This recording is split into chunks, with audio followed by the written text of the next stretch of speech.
ನಾನು ಹೇಳೋದು ಒಂದು ಸಿಂಪಲ್ ಮಾತು. ಈಗ ಒಂದು ದೇವಸ್ಥಾನಕ್ಕೆ ಹೋಗ್ತೀವಿ, ದೇವಸ್ಥಾನಕ್ಕೆ ದೇವರು ನೋಡೋಕೆ ಹೋಗ್ತೀವಿ. ದೇವರು ಎಷ್ಟು ಜನಕ್ಕೆ ವರ ಕೊಟ್ಟಿದ್ದ, ಎಷ್ಟು ಜನಕ್ಕೆ ಒಳ್ಳೇದು ಮಾಡಿದ ಅಂತ ನೋಡ್ಕೊಂಡು ಹೋಗಲ್ಲ. ಸಿನಿಮಾ ಡೈರೆಕ್ಷನ್ ಅನ್ನೋದು ಒಂದು ದೇವರಿತ್ತು ಅಂತ ಅದಕ್ಕೆ ಮೇನ್ ಮೂಲ ದೇವರೇ ಉಪೇಂದ್ರ.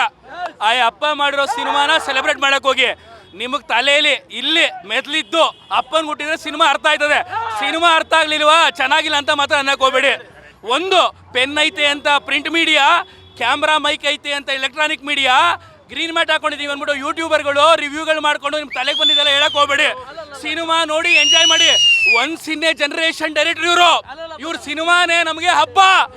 ದೀಪಾವಳಿ ಆಯ್ತು, ಈ ಕ್ರಿಸ್ಮಸ್ ಬರ್ತೈತೆ, ನ್ಯೂ ಇಯರ್, ಇದೆಲ್ಲದಕ್ಕಿಂತ ಮೀರಿದ ಹಬ್ಬ ಈ ಅಪ್ಪನ ಸಿನಿಮಾನ ನೋಡಿ ಎಂಜಾಯ್ ಮಾಡಿ. ಬೇರೆ ಇನ್ನೇನು ಉಳಿದಿಲ್ಲ ಇಲ್ಲಿ. ಸಿನಿಮಾ ಹಂಗಿತ್ತಂತೆ, ಸಿನಿಮಾ ಹಿಂಗಿತ್ತಂತೆ, ಎಲ್ರಿಗೂ ಮೀರಿದ ಸಿನಿಮಾನೇ ಇವರು.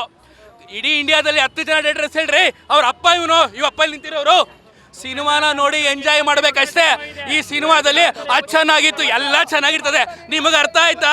ನಿಮ್ಮ ಅಪ್ಪ ಅಮ್ಮ ಒಳ್ಳೆ ವಿದ್ಯಾಭ್ಯಾಸ ಕೊಟ್ಟವ್ರೆ ಅಂತ ಅರ್ಥ ಆಗ್ಲಿಲ್ವಾ? ನಿಮ್ಮ ಕೆಪಾಸಿಟಿ ಇಲ್ಲ ಅಂತ. ಇಷ್ಟೇ ಸಿನಿಮಾ. 4 ಸತಿ ನೋಡಿ ಅರ್ಥ ಮಾಡ್ಕೊಳ್ಳಿ.